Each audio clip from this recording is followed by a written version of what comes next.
They've been given the exact same stuff.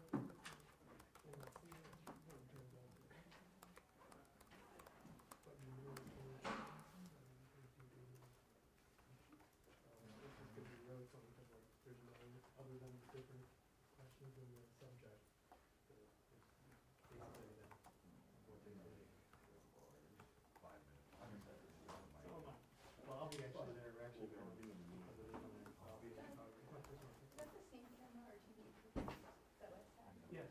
So it should be the same camera. It should be the same. I mean, I tried to call, but no one answered the phone. Press start. Are you in TV 8? Yeah. I guess I could make sure that it logged right in, but I thought it did. Make sure these aren't too high. These aren't, yeah, these won't be blocking. Okay. These. Anybody else need another white? Yeah. Round 2. Just so everybody knows, I'm gonna probably be hitting this lane. Yes, I like that. Yeah, lights on now. We're good. I'm good.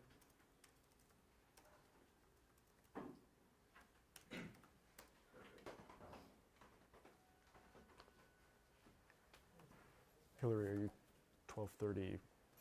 Like Well, on waiting the, on Leslie. on the Yeah, thing. well, yeah, we'll try to go at 12:30. Okay. I know, you gotta let them know. Yeah. Anybody taking, is anybody streaming? Yeah. Just live Yeah. to air? Yep, yeah. Live there. Okay. Yep. Okay. Yep.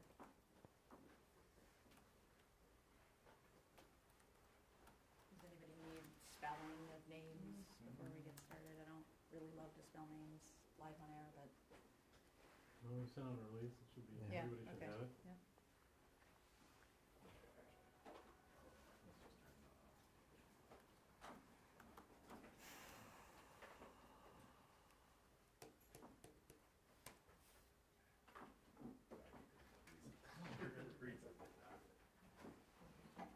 Take this from you.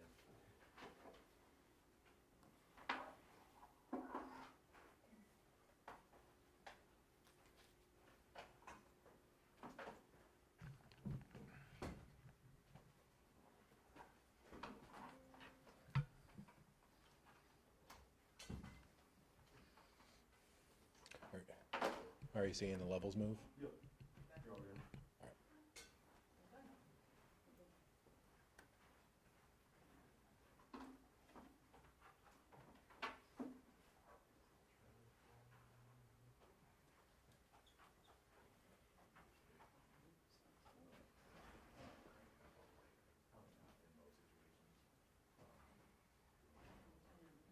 I think you're into a flash drive. No. I just, any questions, I just want to go ahead and get ready. What's the next step? Okay, cool. I mean, I don't know if you need to stay.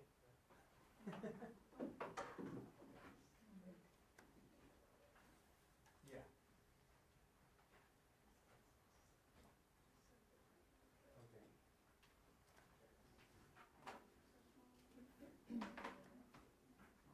Well, thanks, Tom. I believe we're just dipping in there. That'll be a week soon.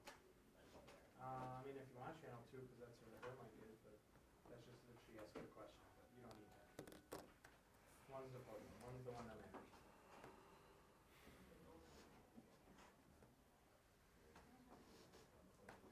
What's that? Yeah, I have one for like soccer.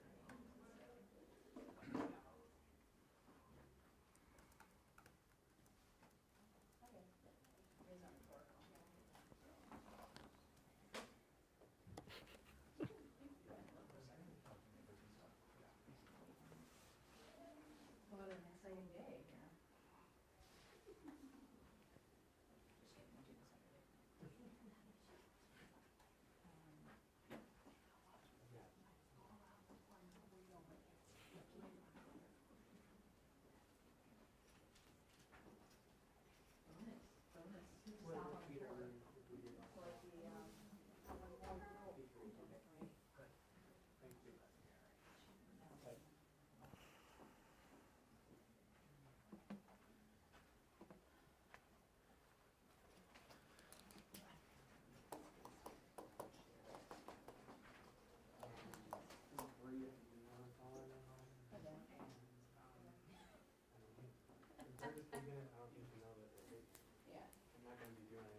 How was your trip? Good. How's everything over at health? Same.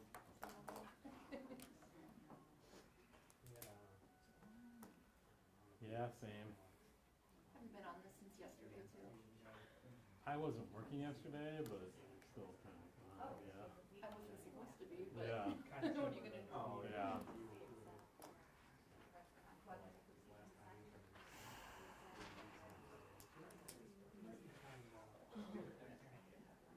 guess you already had one, the right one, this was left one.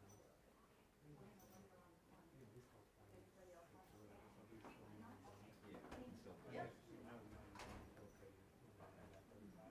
Technically, I was 34. My bad.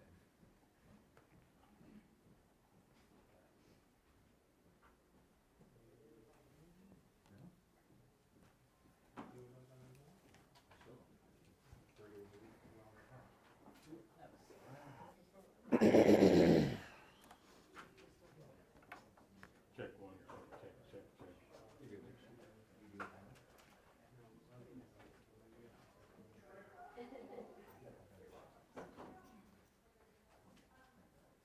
Hi, who are you with? Okay, great, I got a timeline for you.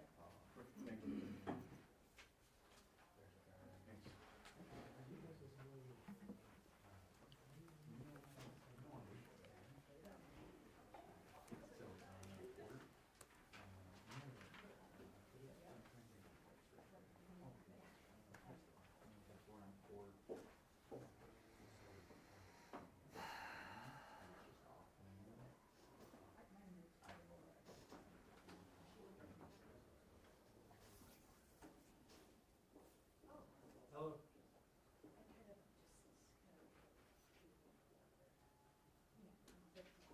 Okay, yes. Yeah, sure. Yeah, got it. I'm gonna tell you PH works, because it never worked, and then at least if no one apparently resets the thing anymore.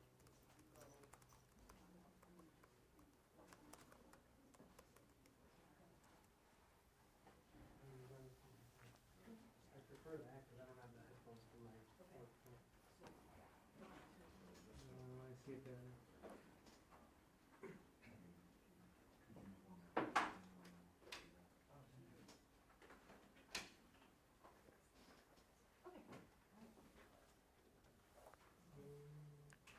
Might just be my headphones up here.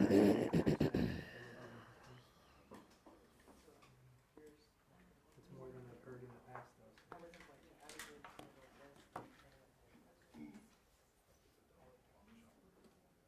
No, I'm just gonna set it.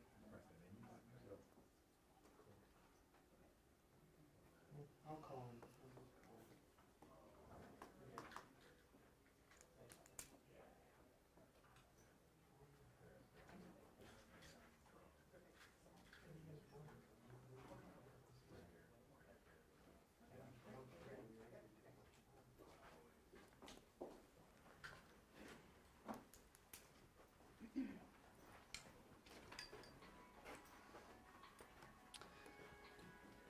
Everybody ready to go? Okay, well, thank you everybody for coming. My name is Hillary Mintz, and I'm the Public Information Officer here with Waukesha County. District Attorney Lesli Boese and Assistant District Attorney Abbey Nikolie are here today to go over Morgan Geyser's procedural timeline and potential next steps here with Waukesha County. Any investigative questions you have about what happened over the weekend in Madison should be directed to Madison Police. So I will bring up District Attorney Lesli Boese first to kind of talk about her reaction to what happened with Morgan Geyser. Thank you, Hillary. And good afternoon, everyone. I just found out yesterday about the escape, Morgan Geyser escaping from her placement in Dane County. As Hillary indicated, I'm not here to talk about that investigation. My understanding is that the Dane County law enforcement is investigating her leaving her placement and what occurred after that. What we do know is that she left, she cut off her bracelet, she fled to Illinois, which is where she was arrested yesterday. Any charges, as Hillary stated, with regard to the investigation from her escape would be handled by the Dane County District Attorney's Office. We are grateful for the efforts of law enforcement, not only in Dane County, but also throughout the area, because obviously she was taken into custody in Illinois and is currently in custody in Illinois. In terms of what happens from here, there is an extraditable warrant for her arrest. We are verifying with Cook County, which currently has Ms. Geyser in their custody, as to where we go from here. Our governor's office is also in contact with the authorities to see how they can best handle getting her from Illinois back to the custody of Department of Health Services, which is whose custody she has been in since she was actually committed by the court.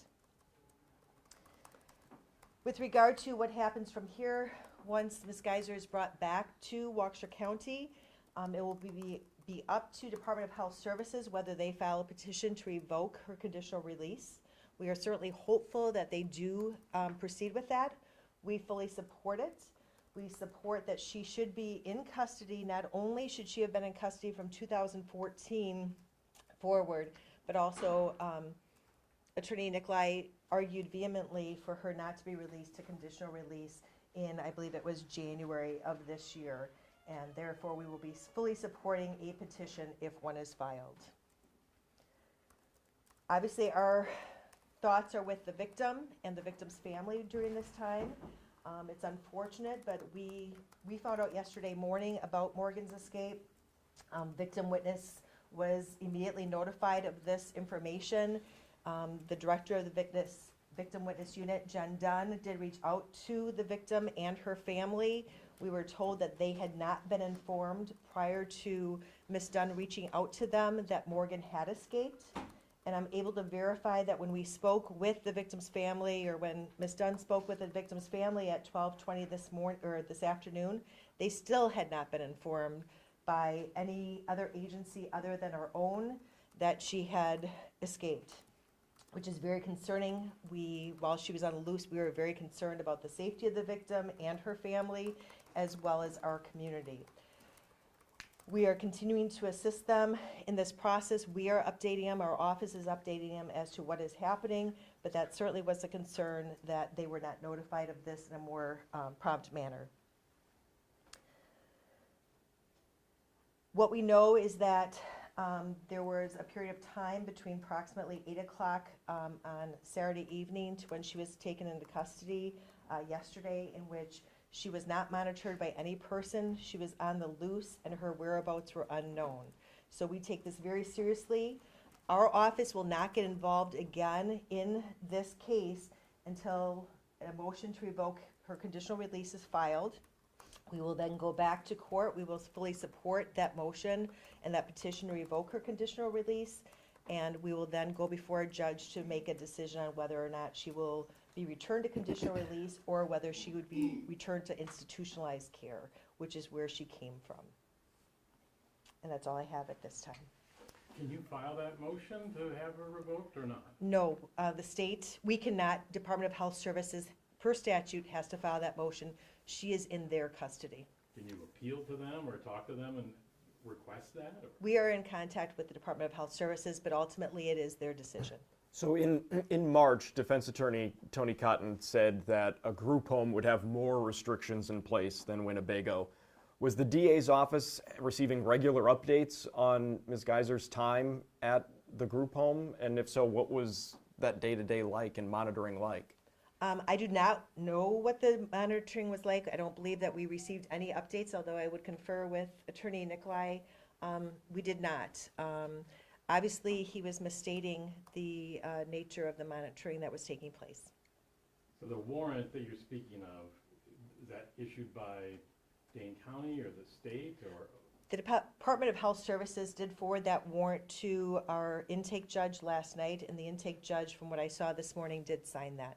So it's a Waukesha County warrant? Correct. Because DHS requested it? Correct, and because the case is out of Waukesha County, that's why it will come back to Waukesha County for the decision if a petition to revoke her conditional release is filed. All right, and I think that's a little why this is a little confusing, because is there a criminal case in Dane County then? Is that a crime to cut your bracelet off if you're not under a criminal?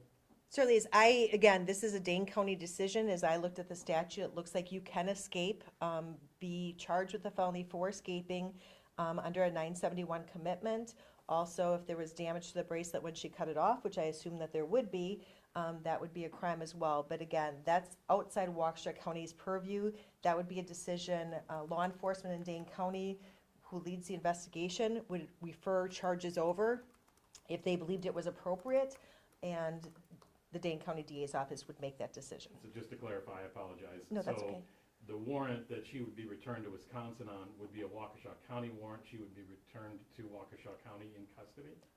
That's what I believe, because it's still under the custody of DHS, but again, this is her home county for charging purposes. Therefore, I believe she will be returned to Waukesha County. Thanks. At any point down the line, could you guys press any other charges? Not in Waukesha unless we have jurisdiction to charge crimes that occur in Waukesha, and because she was in Dane County, they would have the jurisdiction to charge any crimes that occurred in Dane County. With regards to the conditional release, her violations of that order, which were as a result of a Waukesha County judge ordering it, that would be what would lead to a petition to revoke her conditional release. And maybe Abby could speak to this, I'm not Yes. sure, but what is it that concerns you about her leaving as far as her being dangerous, I guess, or a danger to herself or others, which was the standard, right, that the judge went by, or at least that's what that he said at the time? Right. I think that one thing that is very concerning to me is that if and when a petition is filed by the department to revoke conditional release, it will be the second one that is filed, because we were here in March on a petition to revoke conditional release already. And so it's extremely concerning that you would so blatantly violate a very, very simple condition, which is to stay in a placement and keep a bracelet on. And that we have no idea what was going on is extremely concerning to the state, because immediately my thoughts went to the victim and keeping the community safe. But as additional information is gathered, that would be the kind of facts that are put into a petition to revoke, and that would be what is litigated at that motion hearing before the court, when I'd be able to gather more information, whether there are specifics about the dangerousness. But I think those blatant acts in themselves certainly speak to the dangerousness there. There have been reports that there was a person in custody with her, or in her presence when she was arrested. Do you know anything about that person, where they played a role in her absconding? We do not know any information about that person. That was information we had received, that there was a person that was outside the placement location, but I don't have any information about that at all. But Abby, you were concerned at that earlier revocation hearing about people that were in touch with her even while she was still at Winnebago, correct? Outside people that were contacting her, influencing her? Right, there's a certain notoriety here that is of concern, that there are people that kind of sought her out, that there was some concern about communication with those types of individuals. We also had concern at that point with what seemed to be kind of a pushback in terms of Ms. Geyser's acknowledgement of the extent to which she'd be monitored, in terms of my reading material is going to be, that didn't seem consistent with someone that was ready to make that next step into the community. But you have no way of knowing if this person was one of those that you were concerned about, was in contact with her at that time? I don't know. Would all of this happening impact a future request for conditional release? Certainly when those requests are made, I look back through the record in terms of assessments that have been done throughout the history of a case, and so I would say yes. And just for the general public, I mean, because this isn't a sentence she was facing per se, but she still is under the control of the state, so there's leeway as to whether she is in custody or in state care in a facility or outside a facility, that type of thing. That's what you're talking about, trying to get her back to that previous level that she was in, inside Winnebago. Right. Ultimately, if the petition to revoke conditional release were granted, she would go back to that institutional care placement, which would be a hospital facility. Which is more secure, obviously, than Right. community-based facility. Right, exactly. Could you walk us back just for clarity again on the process of contacting the Leitner family once it was clear that Ms. Geyser disappeared? Certainly. I can tell you that I was informed yesterday morning about Ms. Geyser escaping from her placement. Prior to me even getting notification of that, I believe Ms. Nikolie and Ms. Dunn, who's the head of victim witness, also received that notification. Immediately, Ms. Dunn contacted the victim and her family to make sure that they knew about it. They did not know anything about it. We wanted to make sure that they were safe and that they had a plan in place. And I know that Ms. Dunn has been in contact with the family pretty consistently since then, offering services. And again, it was verified before we came up here that in fact, no one did contact them. Again, I would have expected that the Department of Health Services would have contacted them to let them know. Obviously, we want to safeguard her safety and the community's safety, because frankly, when she's released, based upon some of the evidence that came out previous hearings, we have concerns about the safety of the community as well.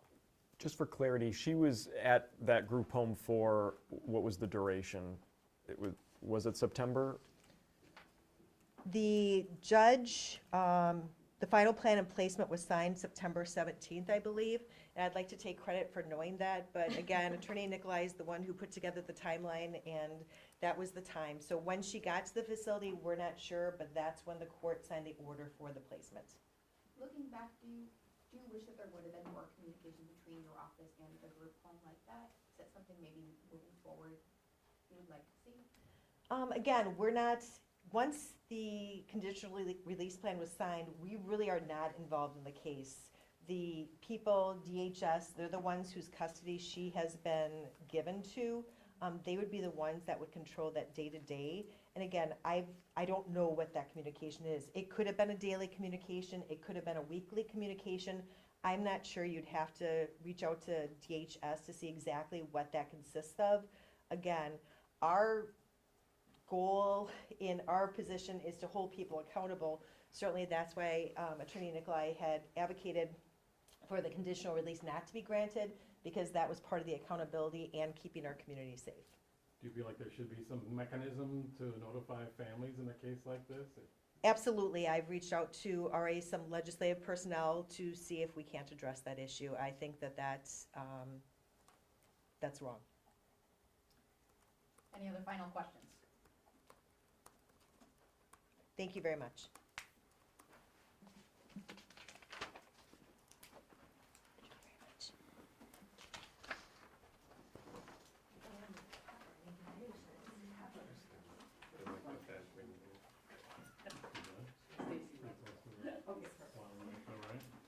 Oh, I'm okay recording it, because I got the